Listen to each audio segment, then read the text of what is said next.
for tomorrow. Beaming live from the CNBC-TV18 Motilal Oswal studio.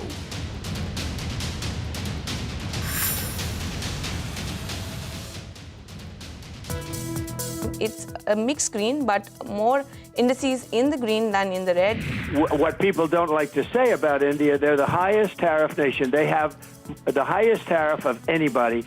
But in the last few trading sessions, the Nifty Bank actually has corrected a little bit more than the Nifty. So there are shots in the system. If the markets need to reverse today, the Nifty Bank is the one that will lead the way.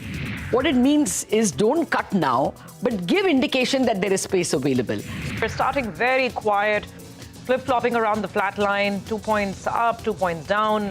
If uncertainty lingers, it's going to cap the upside. The MPC voted unanimously to keep the policy repo rate under the Liquidity Adjustment Facility, LAF, unchanged at 5.5%.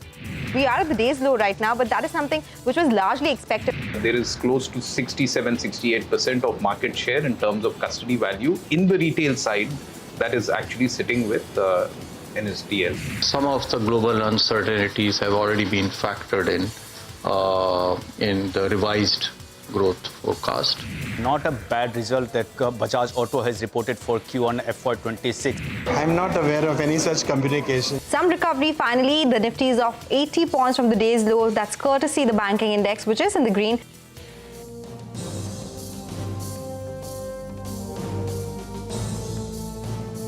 Well, that was the day so far. It's the policy day and last 1 hour to go. The Nifty and the Sensex are down close to about 0.2, 0.3%. You're watching Closing Bell. We're coming to you live from the CNBC-TV18 Motilal Oswal studio. I'm Rima. With me are Surbhi and Nigel. Hi, guys. I'm just taking comfort from the fact that at least we haven't breached our recent lows. Yes. 24,535 was the swing low on 1st of August, and we managed to defend that. We got very close to it, but we've held on to it. Yeah, so, we've got that tariff knock, and we are constantly trying to stand back on our feet and say that, hey, we're down but not out. But it is that same feeling, that same time yesterday, India was the only major screen in red. Otherwise, Asia, all green, Europe, all green. US futures, after yesterday's decline on Wall Street, even US futures right now are higher. But let's see, trying to fight back. I think the problem, the markets are facing is they when they perceive an enemy and they perceive a friend, that's the difference. When you an enemy talking about you and giving statements on a day-to-day basis, you can take it. But someone you perceived as a friend, sending these messages out, I'm going to increase tariffs, etc. That's what's got things a little bit skittish, because in the month of April, the entire talk that we're having guests on the channel and the entire talk in the market was Trump will be relatively better to India, which actually has not played out. So that's why I'm saying that we are seeing Trump has been better to China than India now. Now you're hurting me more. So that's the way it is, right? You can take something like that from someone you didn't expect. But from Trump, you were expecting something. So that's the issue as of now. But the markets will move on. For the time being, though, we are very, very in an uncertain territory. And today, at least, the only positive for me is that what we mentioned this morning, there were a lot of shots in the system with regard to the Nifty Bank. At least it's doing a relative outperformance as of now. It's managing to hold on to the green. For the Nifty, that 24,500 marks becomes very important that we defend it. And for the Nifty Bank, that 56,000 mark, going by the options data, going by the technicals, 56,000 is a crucial resistance mark. So, uncertain times, I think. Absolutely. And today we have that hawkish pause, right? Economists have branded today's policy as a hawkish pause because growth estimates haven't been revised higher. And plus Q1 of next fiscal year, the inflation forecast is 4.9%. So this year is going to be benign, but the trajectory is the next year inflation inches up. So hawkish pause, and I think that's something we've had to contend with. No, absolutely. But for what it's worth, the policy hasn't done too much damage to prices or to bank stocks. In fact, that brings me to the screen right now.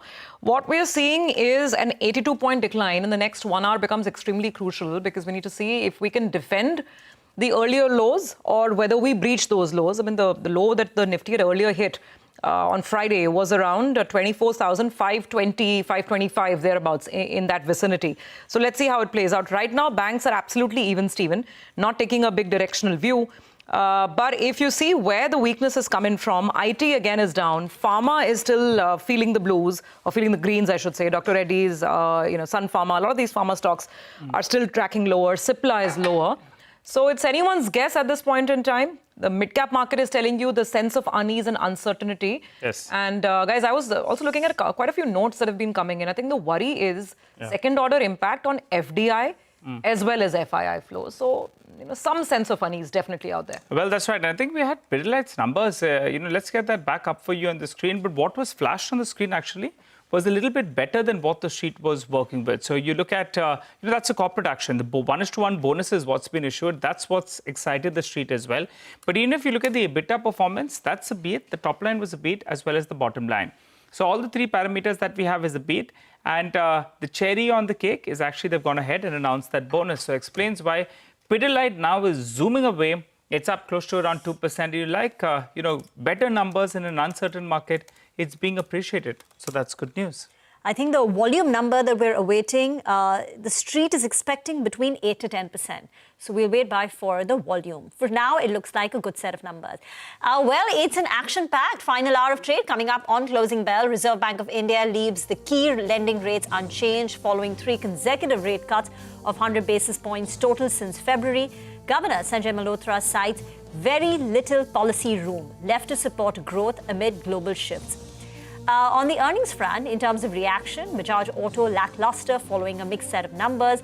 The management of Bharat Forge says FY26 will be a challenging period. The stock slides nearly 1.5%. And PFC has delivered a 21% growth in profits in Q1. The stock is just up marginally. We'll get to the earnings fine print. And you're seeing some deep gashes on Divis Laboratory after an earnings miss. Stock is down nearly 5%. In fact, the entire pharma index is down close to about 2%. And later on, we'll find out what the street is expecting from two-wheeler major Heromoto Corp. Expectations lined up on the show. And the other one to watch will be trend. Okay, all right. So lots coming up on the show today. Let's get started then with the trading strategies that you can look at for the last hour. As always, we have Mitesh joining in. Mitesh, the market is tracking the recent close even as we speak. Would you take any sort of a trade on the index, even if it's on the short side? And of course, individual stocks, what's the recommendation? Yeah, good afternoon, Savi. So, I have actually indicated that the Bank Nifty could be the index where some fresh shorts could be taken because for the Nifty, 24, 550, 500 is the support pivot. We are close to that. But the Bank Nifty yesterday, broke below those levels of 55, 450, 500 zones. So we'll recommend a bear spread, buy a 55, 500 kind of a strike put and sell a 54, 800 strike put options for the month of August. I think you'll therefore get some kind of traction on the downside if the prices decline further, which is what my understanding is. And on the stock side, Sun Pharma is a sell. Keep a stop at about levels of 1625 and look for a target of roughly around 1550 to begin with.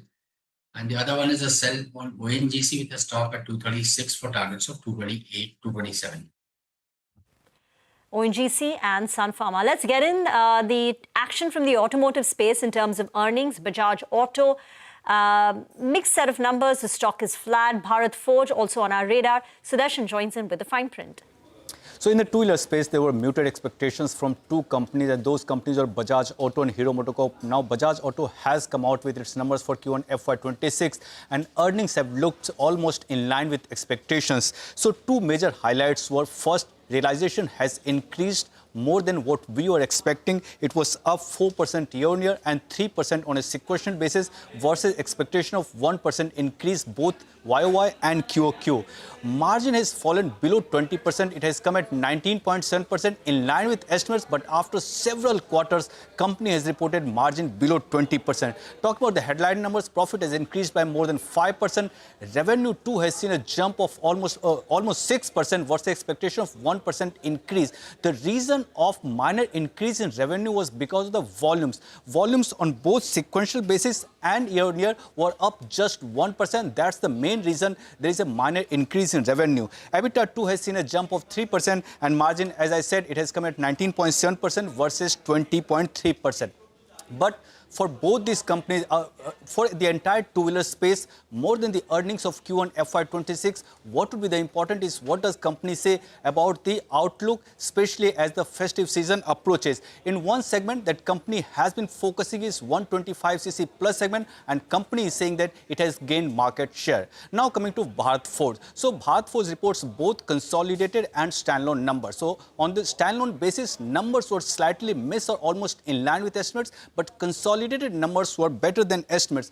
Now, what is weighed on the stock? You would have seen that after the numbers, stock had moved to days high, but as the commentary came, stock has seen a sharp knock, and now it's trading with a cut of almost 2%. The reason company is saying that it's cautious on the outlook for remaining part of the fiscal, and it has given 2 or 3 main reasons. First, one is tariff uncertainty. Second, is on the back of rollback of emission norms related to heavy drugs. So if you take a look at the export and domestic segment, in export segment, YOY except passenger vehicle. So basically they have 3 segments: passenger vehicle, commercial vehicle and industrial. So YOY except PV or other 2 segments have seen a decline. On a sequential basis, all the 3 segments have seen a decline. Just now talking about the headline numbers, on the standalone basis, profit was up.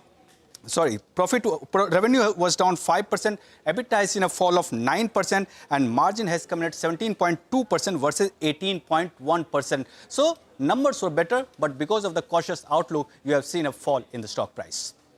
Thank you very much for that. Let's talk about Bajaj Auto first. Prakash Diwan is also joining in.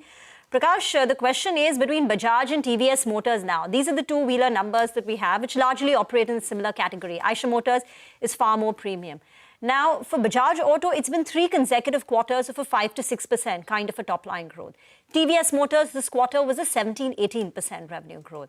So TVS Motors has been doing well, but now the question is in terms of price. Bajaj is 36% away from its 52-week high, while TVS Motors is almost at the, at its high levels. I think just about 1% away.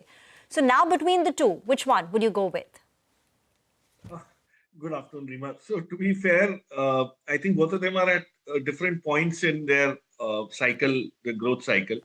TVS is kind of peaking out at this point in time, given the focus on domestic segment. But I don't think, now Bajaj would be comparable to that. In fact, the contender to actually be pitched right in that same category as Bajaj would at some point be Heromoto, because of the kind of export orientation that they have started assuming. So waiting for the numbers to come through today. And if there is some improvement and the focus on the export side starts kind of giving in to some improvement in realizations and margins, there would be a much serious contender emerging from Heromoto Corp rather than TVS. Two-wheelers as a space, this is not the time to look at this, because I don't think there have been any triggers that would kind of start inching, these things into the parameters into a more favorable trajectory. And you have things like additional costs like, ABS and all of that, which is also going to kind of weigh down a bit on costs. And, the difficulty in passing on costs is significant at this point in time. The only silver lining is that next quarter onwards, you'll probably see EMIs come down and the festive season coinciding with that. That combination could probably get them to rev up on sales, on volume growth, and get them some pricing power as well. So, wait for Bajaj specifically, I just want to tell you there are a lot of optionalities that have not seen much of improvement, particularly the CNG launch that they had. They're the only ones with a CNG bike in the portfolio, and that's not really kind of started contributing significantly. Or even the Chetak portfolio has been slightly flat in terms of growth. So, you'll have to give them another quarter is what I feel, if you really want to allocate money to the two-wheeler pack. And then you can choose between a Hero and a TVS at some point in time, given the valuation differential. Okay, and Bharat Forge, as Darshan was pointing, go ahead. Yeah. So I heard the management as well a while back. I think it's very clear that this is a company that's undergoing a significant transition in its business model. The dependence on the North Indian market is gradually going to start coming down, and that's good news, because the defense play will start kind of becoming much more significant. We've seen it take time, because that's the nature of the business. It's lumpy. It takes time. It's not like something which grows very linearly. But once that happens, I think even the margin miss that we heard about from 18 to 17.2 or whereabouts is not significant. But the business model transiting into a more of a defense play rather than just a dependence on the North American market, which is in the throes of such confusion, that it's natural to expect some caution from the management, which is fair. But I think it will give you a very good entry point if you believe that the defense play is something which you want to ride on. And they are in a space which is fairly less competitive in that sense, even globally. So, you have a very good advantage, but it's a very large piece and it will take time. The elephant will take time to move. My sense is this will give you that opportunity because the management is cautioning you. It's probably going to find a bottom, and then from there on, start doing much better in the years coming by. Okay, all right. Prakash, quick question. 2 new IPOs today. Any view on either of them? NSDL or Lotus? NSDL, that one listed, but not as much gains as what was expected. While Lotus, I was just taking a look at it, massive volumes. The stock is up 30% from the issue price. What's your take? So I honestly haven't seen any salience in Lotus, but NSDL, of course, is a great business model. We've seen how this model plays out from a secular trend and theme perspective. CDSL is a prime example of what it can do. Of course, there are different orientation, retail versus institutional and all of that. CDSL, of course, has a mass kind of a thing, and which is what has worked in the last few years. But NSDL is going to be a fairly good stock to have in your portfolio. My belief is that this 10-15%, I don't know what price it's prevailing now, but this 15% pop that you see is more out of the pent-up demand, which is not being met in the IPO, and there will be a change of hands from the retail to institutions, and institution will love to have allocation to that sector through NSDL. So you'll probably, if you get it at lower levels, it's a great long-term pick. I'm not so this thing about Lotus, as I said, because I'm not such a big believer in IPOs. It takes some while for IPO prices to reach equilibrium levels, and then the valuation starts getting to be fair. So, that's the reason. But NSDL is something you should definitely look at. One can look at, but at lower levels, and I think you'll get it at lower levels at some point in time. Stock is at 918. Issue price was 800. Saw good subscription 41 times. It's a duopoly between NSDL and CDSL. It's just that CDSL, as Prakash pointed out, has been gaining market share because of the increasing interest and participation by the retail shareholders. But let's talk about Divis Laboratory. That's seeing a big cut, 5% down. Ekta joins in with the numbers. Well, nothing really wrong in terms of the numbers, but maybe there was less of information coming in from the conference call. So the revenue was up around 14%. The EBITDA grew around 17% this quarter. Margins came in at around 30%, and the profit came in higher by around 27%. Overall, a couple of key important takeaways from the conference call is that the company is seeing some amount of pressure in terms of the generic segment. The price pressure is due to factors such as the geopolitical situation globally. Every brand, according to them, has their own strategy, and they will go along with what the brand requires. They are referring to one of the key suppliers for valsartan, which is a hard drug and which saw competition in the month of July. So they did say that each brand does have its strategy, and they've seen many such cycles before as well. Right now, no clear idea on what tariffs would be. They need no clarity on whether tariffs will be on intermediates as well as APIs. Cash and books remain strong at around 4,200 crores. They're moving towards a leaner just-in-time supply model. So overall, no real big surprises which came through from Divis Labs in terms of numbers. Maybe the conference call weighed down a little bit in terms of the stock. Okay, all right. Thanks a lot for that, Ekta. Well, Prakash, what do you make of this one? Divis Laboratory, we have seen in the past, when it has a bad spell, if you get in, then it's given you returns. This time around as well, the stock is down 5%. Maybe it could have some more on the downside to go, but would you start dipping in? Actually, yes. These are businesses that have a significant, entry barrier in terms of anybody coming and replicating it. I mean, they've put in years of, effort, research, all of that to kind of just be in the market and get significant share.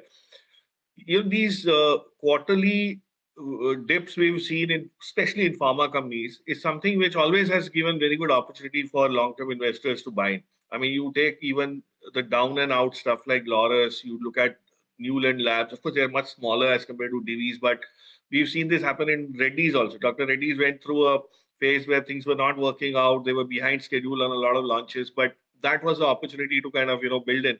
Same thing happened to Sun Pharma. Pharma is generally got a little bit of a cloud over its head, given the uncertainty on what kind of tariff regime will finally get unleashed as and when. We've been hearing a lot of threatening numbers of 250% and 200% and all, but it does not make sense, from a business perspective for the US administration to have tariffs which make their life difficult. So, I think once people realize that and that's out of the way, you'll have a re-rating of most of these stocks, and specific opportunities like this where there's a little bit of softness in some of the parts of the numbers is definitely an opportunity. Blue chip portfolio stock, but you need to have the gumption to hold on for a bit of a longish period. I mean, you can't do it for just 12 months, 18 months. This is more like a 3-5 year kind of a bet. So if you are happy with that, you can get good sleep and be rewarded in the long term, but not necessarily in the short term. Okay. All right. Got that point. Just stay on, Prakash. We'll come back to you for more questions. Since we're tracking so many earnings today, let's also look at PFC. PFC's numbers came out a while back, and first glance actually look good. The stock managed to rally quite smartly. Let's see if we can get it up. Yeah, that spike happened as soon as the numbers hit the screen. It's cooled off since then. But let's go across to Gaurav to figure out what are the hits and the misses in PFC. Gaurav. Well, yes. When other NBFCs are actually struggling with their credit cost, we can say actually Power Financial are actually flexing their arm with the negative credit cost, because we have seen the same trend in REC and PFC also we are seeing the same number. When we look at numbers, net interest income increased almost by 27% on a year-on-year basis. It was actually higher than what the street was expecting. On the other hand, other income was a little bit low, and that is the reason why we saw PPOP, which is operating profit, was a little lower than what the street was expecting. But when we look at credit costs and specifically the provisioning, it came in at a negative number of around 680 crores, which actually led to PAT growth of around 13% on a year-on-year basis, much higher than what the street was expecting. Now, this is not just it. When it comes to loan book growth, there also we saw a strong set of numbers, 16% growth in loan book, and at the same time disbursements. Now, people were expecting disbursements to remain stable, but in fact, we have seen a jump of around 85% on a year-on-year basis of around 36,000 crores in this quarter itself, where people were expecting around 20,000 crores of disbursement. So once again, that was something which was surprising for PFC. Now, when it comes to ratios, net interest margins, now that came in at around 3.68% because the cost of fund that has actually come down. And when we look at gross NPAs and net NPAs, there also we saw a bit of a decline on a sequential basis. Let's not forget that in their presentation, they have mentioned that the loan worth 1,661 crores were under advanced stage of resolution, and this also includes one of the accounts of TR and Energy worth 1,139 crores. Now, why I'm highlighting this is that this was the same account which was highlighted in REC as well. As a result, they also reported negative credit cost. So definitely good set of number from PFC in this quarter, specifically in terms of credit cost. Okay, all right, got that. Thanks very much, Gaurav, for that quick synopsis. And I will thank Prakash as well on that note for being with us this afternoon. Need to take a quick break. And as we take that break, just a reminder, do tune in to the all-new CNBC TV18 Prime, bringing you insights from policymakers, business leaders and economists shaping both the world and India's future. CNBC TV18 Prime decodes global shifts and their impact on Indian businesses, giving you unparalleled insights. Tune into CNBC TV18 Prime at 12 noon for the Global Reset. At 1 p.m., it'll be the Big C and Global Lens at 8:30 p.m.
Welcome back. Continues to be a bit of a down day. Okay, volume growth of 9.9% for Pidilite. It's within the expected range, but it feels good when you see consumer companies now report high single-digit growth.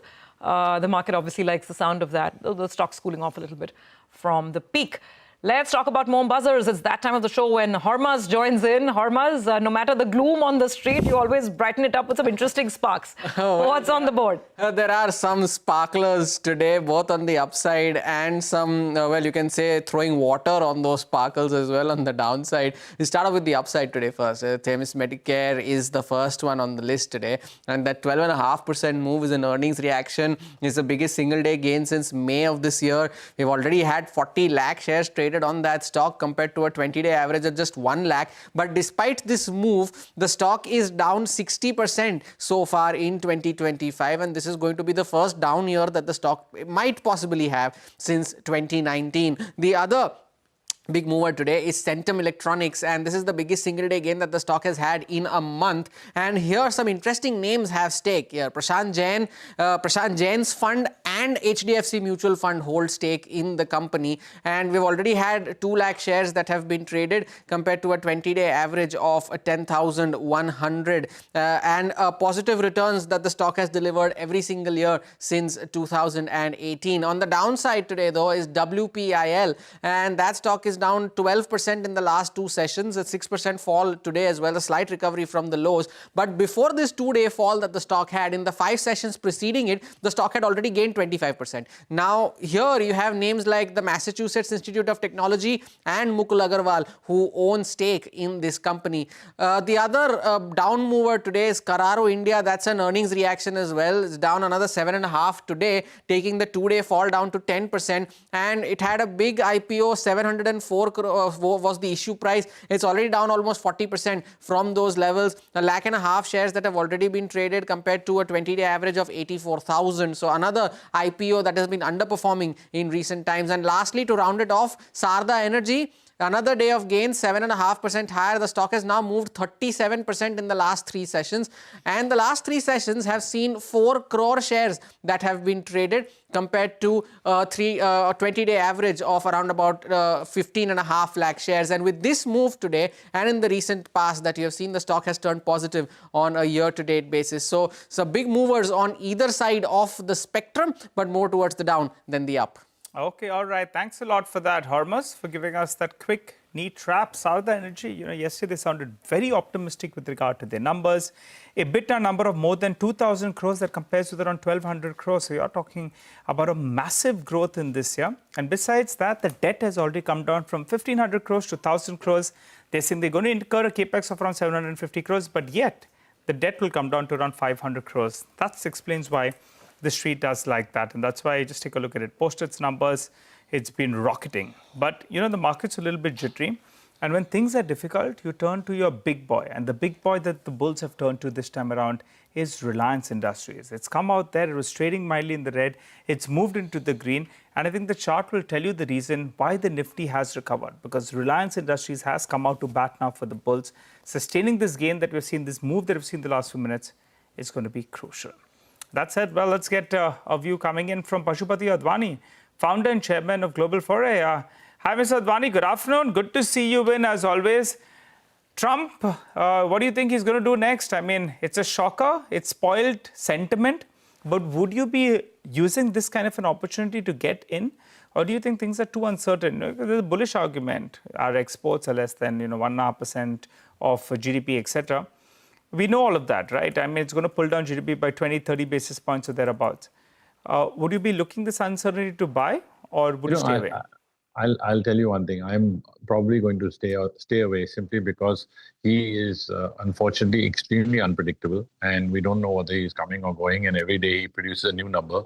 I believe the number for Switzerland was created because they had a 39 billion deficit to Switzerland, US, because the Americans buy watches and chocolates from Switzerland. And so he decided on the basis of that, it will be 39%. That's the rumor. That's what people are saying. So any number can come out from him. He's not, and until the deal is signed, and even if it's signed deal, he can always rip it up and try again. He's capable of doing that. But the reality is, I think once it's signed, there's some sanctity. But I think we're still a ways from getting it signed. So, even though our government has been reasonably optimistic.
As per our practice, we always discuss with the markets. We always put out consultation papers.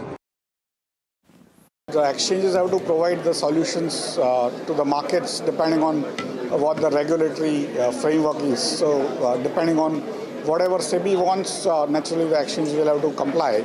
And that is their job also. We also have a frontline regulator's job in addition to being able to provide you services and also being a business for profit. But our main role is of regulators and naturally whatever SEBI or Ministry of Finance decides, we'll have to comply with. The latest sort of the statements that have come in from extremely important stakeholders in this whole matter in terms of whether the options market needs to be tightened further. Pashupati, your thoughts? Have you altered any positions on stocks like BSE, and we were speaking about NSDL itself, or even a CDSL? How should one now approach capital market plays, which would up until now a great way to play the bull run? But, to be fair, I think there are going to be curbs that are going to lower volumes. We've already seen it. However, who are the stakeholders? The stakeholders are the exchanges. The stakeholders are, they're the ones who want to make money. So they are not inclined to lower volumes at all. So whatever they can keep with as little regulation as possible, they're very happy to do it. India is very fortunate because we have a lot of retail consumers, and they continue to come. So that's actually the resilience of India. But unfortunately, they have lost money. Every study that we've seen shows them losing money, in every cycle. The challenge that we have is that you have an entity like Jane Street that has used their money to make money. And in a sense, there's very little illegal about it. It's just that it's quote unquote unfair. They have the money. They have the money to be able to trade out of positions. And so they've made a lot of money. And the fact that they were able to deposit whatever the amount was, 4,300 crores, that SEBI asked them, and say, let us go back to trading, that kind of surprised me, because that means they've made a hell of a lot more. And that's come out of our retail public, and that's not good. Because that retail public could be buying the IPOs that really are going to fuel this country into the next, the next cycle. I mean, we need these IPOs, we need the money, and we can't afford for thousands and thousands of crores to be lost in F&O. So that's my spin on it. And, options pricing has always been very weighted towards the people with money. And, it's the way they've been traded. And it's sad. But then, you've got the speculative instinct of the Indian punter who thinks that everyone's going to get rich tomorrow. So you've got to balance that. And SEBI's not got an easy job, and neither do the two exchanges. Of course, NSE being the main one driving it. But we'll see what happens. Surabhi? Okay, all right. So we have to see what happens on tariffs, see what happens on regulation, and we have to see what happens with the RBI policy as well, considering today was status quo. That kind of a time, right? We're simply waiting for more clarity on several parameters. Good conversation, short one because of lots of earnings today, Pashupati, but thank you very much for joining in. We look forward to a longer chat next time. Thanks for joining in. Well, with that, almost 3 p.m., actually a little after 3 p.m., let's quickly head across to the F&O desk. And Nigel has the inputs here for us. Nigel. Well, another day, lackluster day is what we're seeing on the Nifty. The market is lacking those positive triggers, which is the bit of an issue. And that's why, in fact, we're not able to trend higher. The problem today has been the IT index. That was showing signs of coming back to life today. In fact, that's an underperformer. In the last few minutes, as we mentioned, Reliance Industry, well, that's fighting in for the bulls. While the Nifty Bank as well, after underperforming in the last few trading sessions, well, that's stood up today. That's actually the outperformer on trade. Now, the Qs have been a little bit skittish, but what's giving some hope is the India VIX. After seeing a correction of close to 1,500 points from the recent high, the India VIX is still at a subdued level, 11, 12. Well, you'll take that. You'll say par for the course. You'll say there is rotation that's happening, but there is not panic selling that's happening, at least going by what the volatility index is indicating. So just keep that on your radar. Now, the PCR, well, that's cooled off a little bit. It started the day above that 0.8 odd mark. It's come down to around 0.78.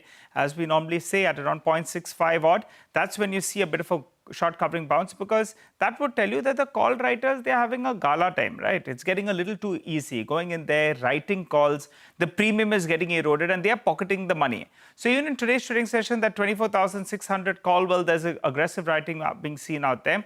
And you have even the 24,700 call. Both of them are seeing a fair bit of writing. However, what's giving hope is that 24,550 put.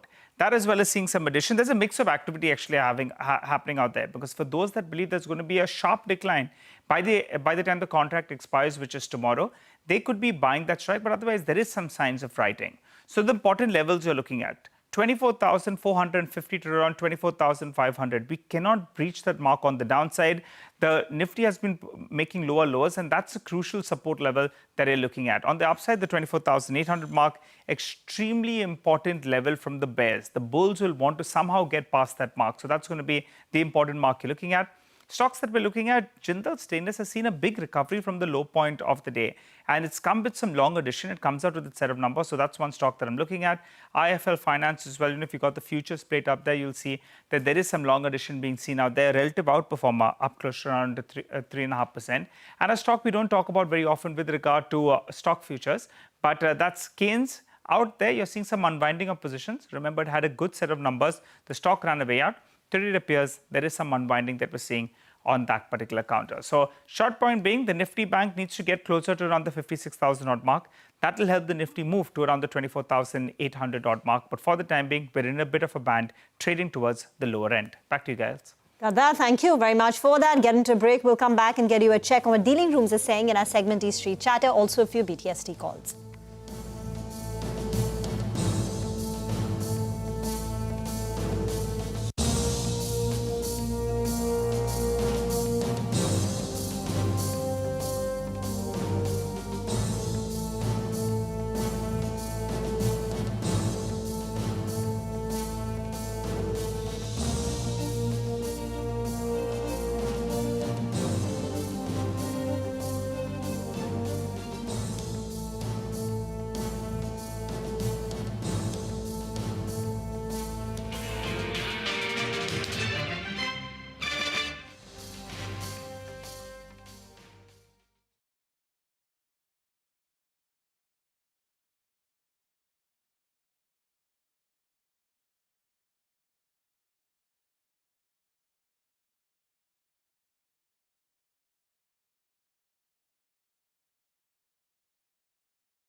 Welcome back. We pointed out earlier today that the Nifty Bank could be the one that fights for the bulls. It's doing that, but it's not able to conquer the higher levels. And as we mentioned earlier today as well, the 56,000 mark is the crucial mark. So keep that in mind. Doing an outperformance, there are shots in the system. If the markets need to move up, it has to be led by the Nifty Bank. Actually, that's been a relative underperformer just in the last 4-5 trading sessions.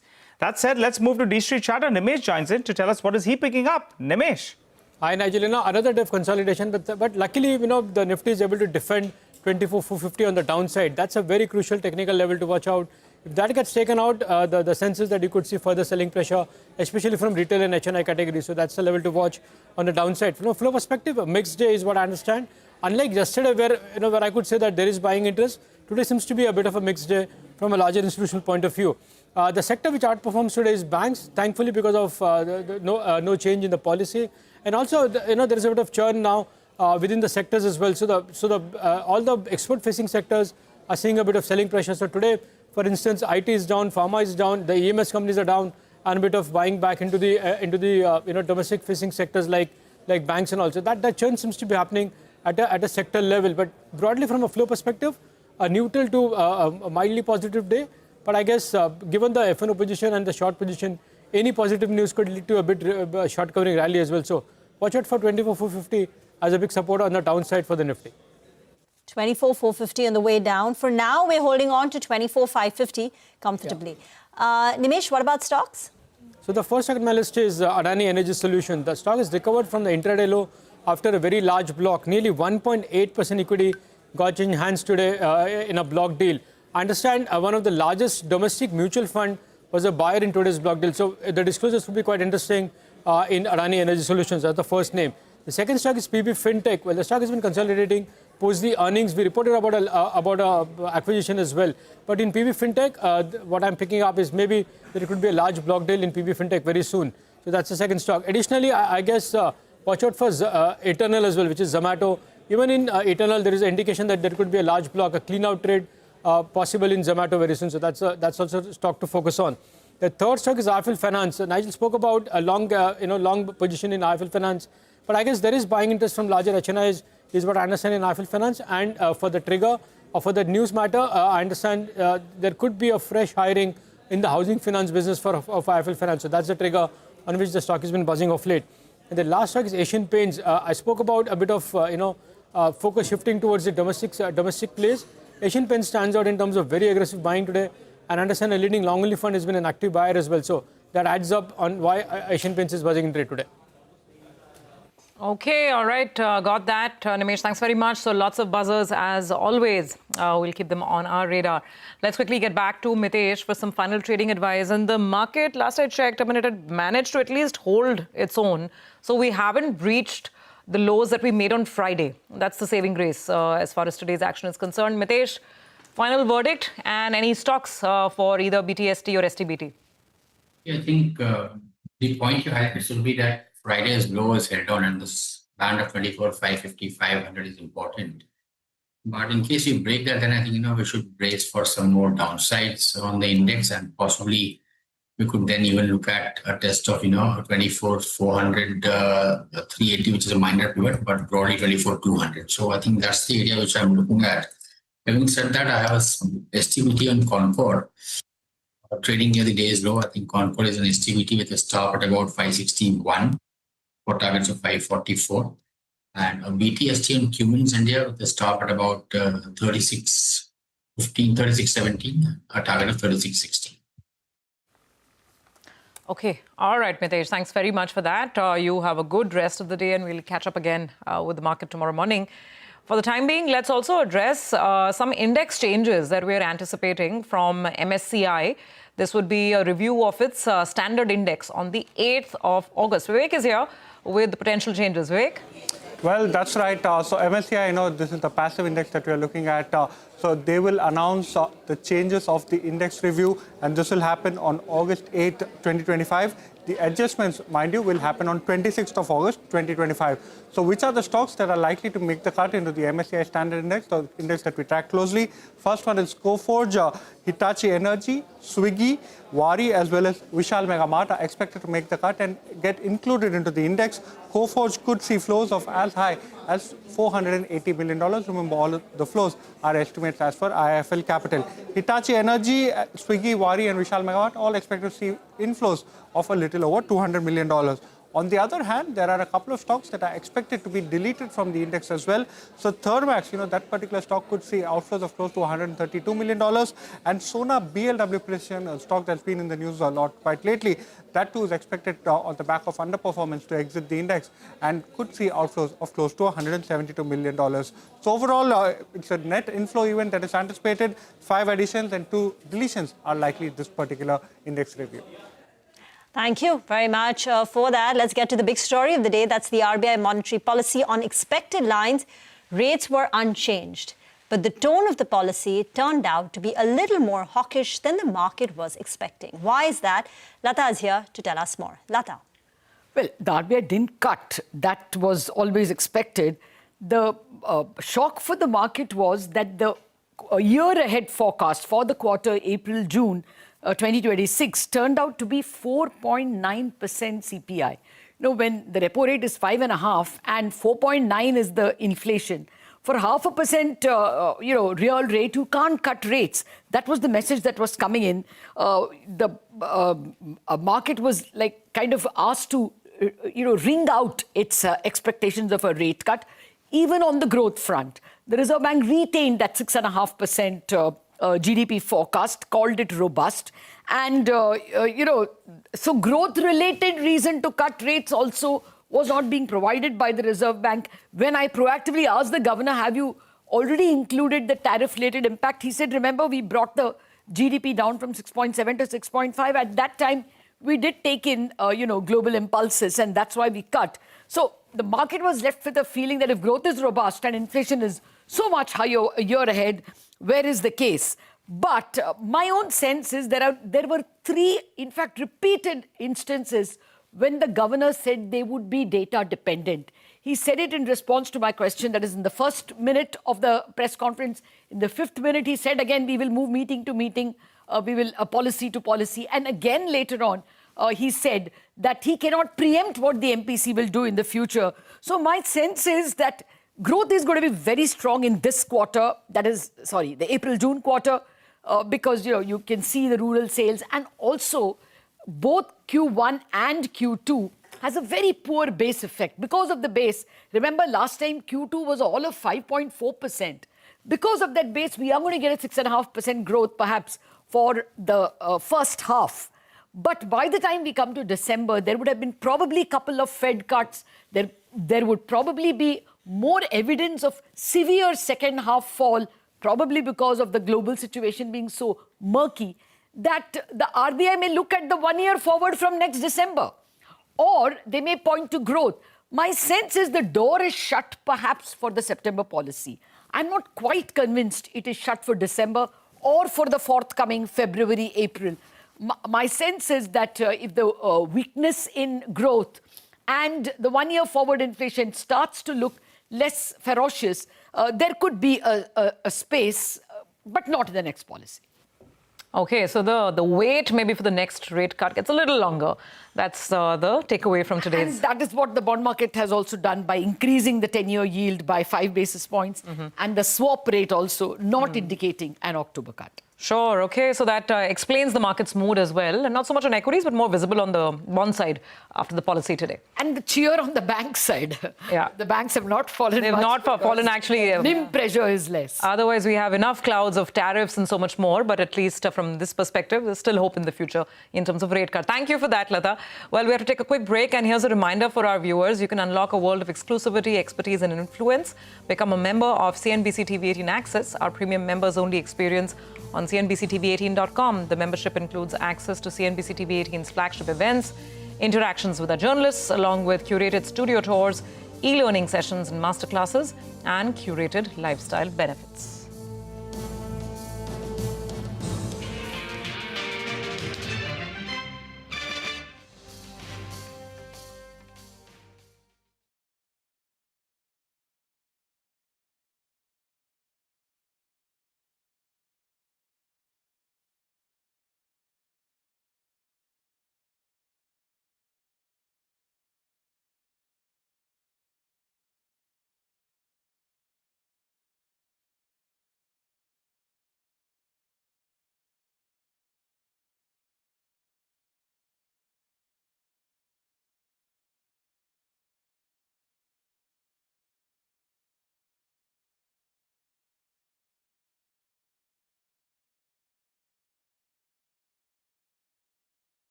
Welcome back. Counting down to the close, Mayuresh Joshi from MarketSmith India is now with us on the show. Mayuresh, slew of earnings came through. We had Britannia in the last 24 hours. Britannia is down 4.5%. Divis Laboratory. Bharti Hexacom is taking a bit of a hit. What stood out for you on the way up and on the way down? Absolutely, Rima. Again, I think the volume growth that was expected out of Britannia, I think it disappointed to a certain extent. And therefore, the kind of reaction that you're probably seeing on the stock. However, I think the company is making a conscious effort, both in terms of improving its distribution network, as well as its retail reach when it comes to the rural part of India. And therefore, I think the next few quarters, specifically the second half, as it coincides with the festive season, is going to be very, very interesting as well. Obviously, input costs have started going lower, whether you're talking about sugar, laminate prices, palm oil prices. And therefore, I think the second half recovery is something that the markets are pegging at. I think a couple of stocks which gave decent numbers.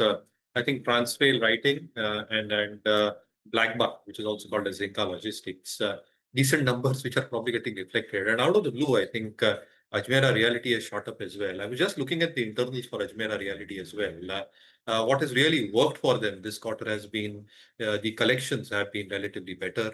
The expectations in terms of sales for this quarter, if you just peg it on an annualized basis, looks relatively strong.